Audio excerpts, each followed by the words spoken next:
Big Boss season 1 முதல் season 7 வரை தொகுத்து வழங்கிய உலகநாயகன் கமல்ஹாசன் அடுத்த சீசனை தொகுத்து வழங்கவில்லை என அதிகாரப்பூர்வமாக தனது சமூக வலைத்தளத்தில் அறிவித்திருப்பது அதிர்ச்சியை ஏற்படுத்தியுள்ளது. அந்த அறிக்கையில் 7 ஆண்டுகளுக்கு முன்பு பிக் பாஸ் நிகழ்ச்சியை தொகுத்து வழங்கிய நிலையில் இந்த பயணத்தில் இருந்து ஒரு சிறிய இடைவெளி எடுக்கிறேன் என்பதை கனத்த இதயத்துடன் தெரிவித்துக் கொள்கிறேன். எனது சினிமா பணிகள் இருப்பதன் காரணமாக பிக் பாஸ் தமிழ் அடுத்த சீசனை என்னால் தொகுத்து வழங்க முடியவில்லை.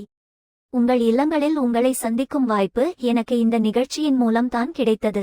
பிக் பாஸ் தமிழ் நிகழ்ச்சியை இந்தியாவின் சிறந்த தொலைக்காட்சி ரியாலிட்டி நிகழ்ச்சியாக மாற்றுவதற்கு போட்டியாளர்கள் மற்றும் பார்வையாளர்கள்தான் அடிப்படை காரணம். தனிப்பட்ட முறையில் இந்த நிகழ்ச்சியின் மூலம் நான் நிறைய கற்றுக்கொண்டேன். என்னுடைய கற்றலையும் நேர்மையாக பகிர்ந்து கொண்டேன். இந்த கற்றல் அனுபவத்திற்கு நான் எப்போதும் நன்றி உடையவனாக இருப்பேன். இறுதியாக விஜய் டிவி மற்றும் பிக்பாஸ் குழுவிற்கு எனது நன்றியை தெரிவித்துக் கொள்கிறேன்.